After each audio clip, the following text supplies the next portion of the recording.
Hello students, बात करेंगे SSC GD के एग्जाम की। आखिर बच्चों के मन में यही क्वेश्चन आ रहा है कि ऑनलाइन एग्जाम कैसे दें, नंबर कैसे इंक्रीज करें और कट ऑफ पोस्ट वाइज कैसे जा सकती है। तो आज ये वीडियो देखने के बाद ही आपके 2 से 3 नंबर पक्का बढ़ने वाले हैं। केवल आप वीडियो देख लो पूरी, आपको समझ में आ जाएगा कैसे हम अपने नंबर बढ़ा सकते हैं। देखिए,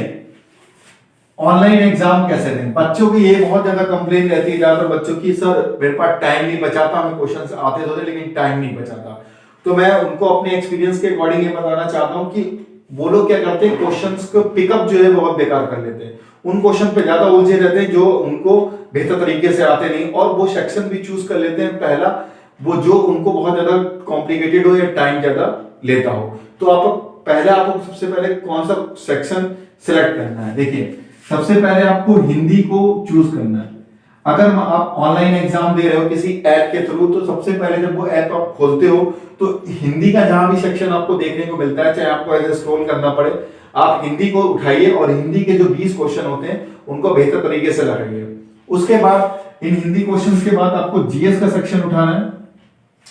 और हिंदी पे केवल 5 मिनट आपको खर्च करने हैं, केवल 5 मिनट। आपकी स्पीड इतनी पढ़, मतलब अच्छे से आप पढ़ लो कि आपके 5 मिनट हिंदी में ही खर्च हो, और 5 से 6 मिनट आपके हिंदी में जीएस में आपके 5 से 6 मिनट जीएस में खर्च हो। मतलब पहले क्या करोगे, आप हिंदी करोगे फिर जीएस करोगे, और टोटल मिला के आप मान के चलो 10 या 11 मिनट आप खर्च करोगे यहाँ पे हिंदी और जीएस में। अब आपके पास पूरे जो है वो 50 मिनट बचते हैं। फिर आप उठाओगे रीजनिंग। ठीक है, रीजनिंग जब आप उठाओगे तो रीजनिंग में आपको केवल जो है वो 20 से 22 मिनट आपको खर्च करने हैं, 20 से 22 मिनट। अब आप कहोगे सर हम कैसे किसी क्वेश्चन में फंस गए, तो रीजनिंग जैसे ही आप खोलोगे, ओपन करोगे उसमें ऐप पे में, तो अगर आपको क्वेश्चन टफ मिल रहा है, मतलब 3-4 लाइनें दे रखी है हिंदी में, आपको चाहे आता हो या ना आता हो, 3-4 लाइनें आपने देखी तो आप उसको रिजेक्ट कर दो, उसको आगे बढ़ जाओ और अपने रीजनिंग के सारे क्वेश्चन देख लो। हो सकता है कि लास्ट में जाकर क्वेश्चन इतने सारे लो कि आप उनको ओरल ही लगा पाओ, जैसे कि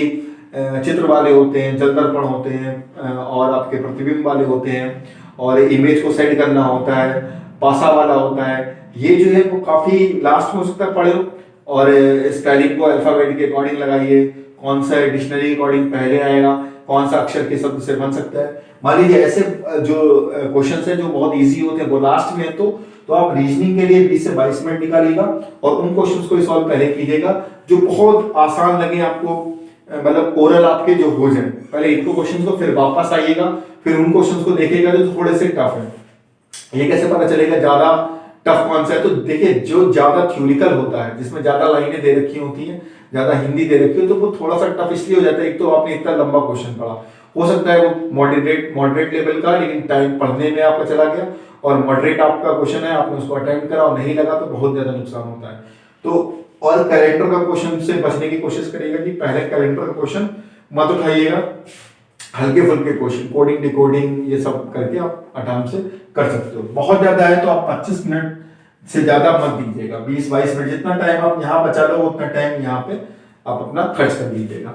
मैथ में अगर सबसे लास्ट में आपको मैथ करना है, चाहे आप मैथ के एक्सपर्ट क्यों ना हो, 20 में 20 सवाल लगा लेते हैं, लेकिन मैथ सबसे लास्ट में, क्योंकि ये जो है वो बहुत ज्यादा बेवफा होती है, कभी भी आपको धोखा दे सकती है। कोई क्वेश्चन ऐसा होगा जो आपने घर में लगाया होगा कभी, लेकिन वहां हो सकता है आप लगा रहे हो तो कोई ना कोई छोटी सी मिस्टेक्स कर रहे हो, लेकिन आपको लग रहा है कि हम लगा देंगे, तो आप उलझे जाओगे। और लड़के के लोग ज्यादातर इसको अभिमान ले लेते हैं कि अरे हमसे मैथ नहीं लग रही है, तो ये ज्यादा उनके प्रॉब्लम करती है। मतलब ईगो मत दिखाइए मैथ में, अगर आपको लग रहा है कि नहीं हम लगा सकते हैं तो उसको ड्रॉप करिए, दूसरा क्वेश्चन पे जाइए। और क्या करो, जब मैथ का सेक्शन आप लोग खोलो तो 1 बाई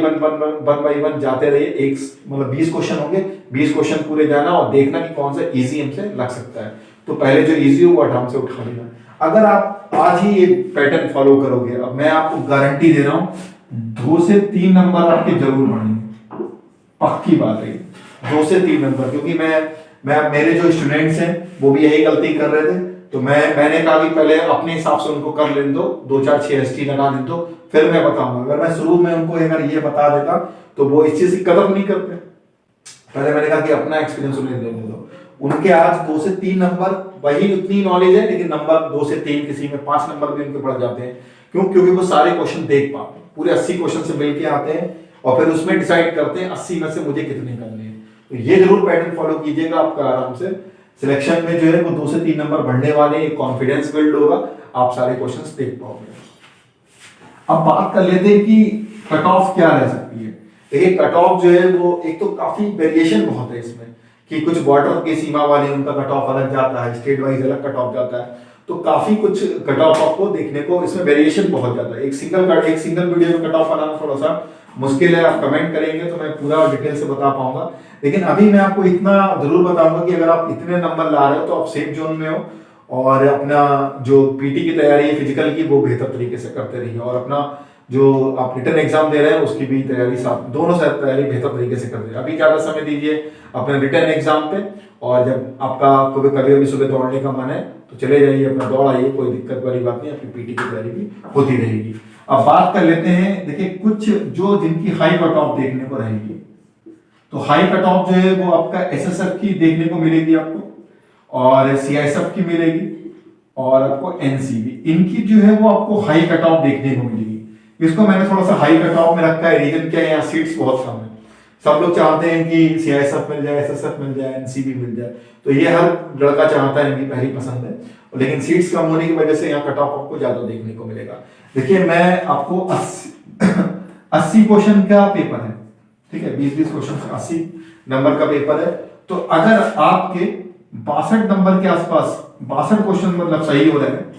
ये कट पे लिखने के बाद मैं बता रहा हूं, अगर 62 क्वेश्चन आपके अगर सही हो रहे हैं 80 में से, तो बेहतर चांस है आपका कि आप इन पोस्ट में कहीं ना कहीं सिलेक्ट हो जाएंगे, इन तीनों में से किसी के। और कोशिश आपको यही करना है कि हिंदी में नंबर बहुत ज्यादा खींचने, हिंदी सरल होती है, हम लोग ज्यादातर बोलते हैं तो आराम से इजीली हम पढ़ भी पाते हैं, उसको मतलब भी समझ पाते हैं। सेकंड नंबर पे मैं कहूंगा कि आप बेहतर तरीके से रीजनिंग जरूर लगाएं। रीजनिंग में बहुत सारी मिस्टेक्स बच्चे करते हैं कि अरे हम कर लेंगे कर लेंगे, आप अगर इतने एक्सपर्ट हो तो आप फुल मार्क्स लेके आइए, फुल नहीं ला पा रहे तो 20 में 18, 19, 17, 18, 19 के बीच में आपके नंबर, मतलब 17 से नीचे तो भैया बेकार है, फिर 18 से 20 के नंबर, 18, 19, 20 इन तीन में से कोई एक नंबर आपके हो सकते हैं, तो आप रीजनिंग एक्सपर्ट हो, या फिर आप अपने आप पे कहेंगे हाँ मैं कुछ बेहतर जानता हूँ रीजनिंग, तो आप हिंदी में को ज्यादा नंबर बनाने की कोशिश करिए, कम समय में ज्यादा नंबर आपको देके जाएगी, और रीजनिंग, और फिर उसके बाद थर्ड नंबर पे मैं कहूंगा मैथ अगर आपकी अच्छी नहीं है तो भी आप 12 से 14 नंबर के बीच में लाने की जरूर कोशिश कीजिए, क्योंकि इससे नीचे कोई प्रॉब्लम आपको होगी, क्योंकि जीएस का कोई भरोसा नहीं है कि कितनी करंट पूछेंगे, 2 से 3 क्वेश्चन रहते हैं करंट के, कहाँ से पूछेंगे, थोड़ा सा वही है, पूरा सागर है। मैं जीएस को भी वो मानता हूँ कि काफी धोखेबाज टाइप की होती है, आप पढ़ के इधर का गया उधर गया, या आप पूरा पढ़ लोगे तो अच्छी बात है, लेकिन बहुत मुश्किल होती है जीएस को पढ़ना।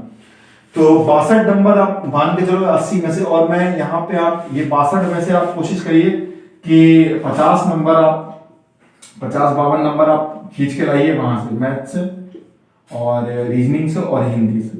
और केवल आप मान के चलो कि जीएस में मेरे 8 या 9 या 10 नंबर ही याद आएंगे तो बहुत बड़ी बात है, बाकी नॉर्मलाइजेशन वगैरह लगेगा, लेकिन आप 62 नंबर बना रहे हो तो बहुत ज्यादा आपके चांसेस रहेंगे एसएसएफ, सीएसएफ और एनसीबी में जाने के। और बाकी आप देखिए बीएसएफ, सीआरपीएफ में तो आप ऑलरेडी सिलेक्ट हो ही गए जब इतने नंबर लेके आ रहे हो, तो मतलब इतने नंबर पे आपकी एक नौकरी फिक्स है, एक नौकरी आपको मतलब नौकरी पक्का मिलने वाली है, और फिजिकल बस पास हो जाइएगा। और थोड़ा सा लो कट ऑफ में बताऊंगा, लो कट ऑफ आपको कहाँ देखने को मिलेगा, एक तो बीएसएफ में सीट्स अच्छी खासी हैं, एसएसबी में अच्छी हैं, सीआरपीएफ में भी ठीक है, और आपका आईटीबीपी और एआर, तो यहाँ पे मैं इसको थोड़ा सा लो कट ऑफ में रखूंगा। और यहाँ पे अगर आपके नंबर 80 में से 80 क्वेश्चंस में, मतलब ये 80 नंबर नहीं है, ये 80 क्वेश्चन है, 80 क्वेश्चन है, मतलब 160 नंबर का पेपर है आपका, 80 क्वेश्चंस में अगर आप 49 से लेकर और 51 के बीच में क्वेश्चन सही कर रहे हो, 49 से 51 के बीच में, तो आपका पक्का जो है वो आप सिलेक्ट होने वाले हो, क्योंकि ज्यादा पेपर इजी टू मॉडरेट ही देखने को मिलेगा पिछली बार की तरह, या अगर आप बहुत बड़ा लो तो 50 से 52, बस इससे ज्यादा आपको देखने को नहीं मिलेगा यहाँ पे। लेकिन इसका मतलब ये नहीं है कि आपको 50-52 पे आके रुक जाना है, आपको बेहतर तैयारी करनी है, आप 65 से 70 नंबर की टारगेट लेके चलिए, और ये तभी संभव है कि जब जीएस जो है वो आप बेहतर तरीके से और पढ़ पाए। देखिए जीएस क्या है, आपका मेरिट बहुत हाई करने वाला है, मैथ बहुत डिफिकल्ट नहीं आती है, मैक्सिमम बच्चा लगा लेता है इसमें, मैथ भी एक अच्छा रोल निभाएगी, लेकिन मैथ जो है वो मैक्सिमम बच्चे को आती है, लेकिन जीएस में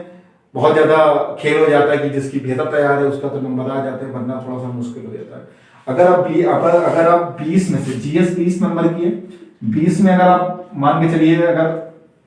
12 से 14 नंबर ला रहे हैं तो बेहतर है आपकी, बहुत अच्छी मैथ है, बहुत अच्छी जीएस है आपकी, और बाकी आप 3 सब्जेक्ट तैयार कर लोगे तो आप स्कोर आप 65 से 70 के बीच में कर लोगे और आराम से आपका सिलेक्शन हो जाएगा। जो चाहे आप वो पोस्ट आपको मिल जाएगी।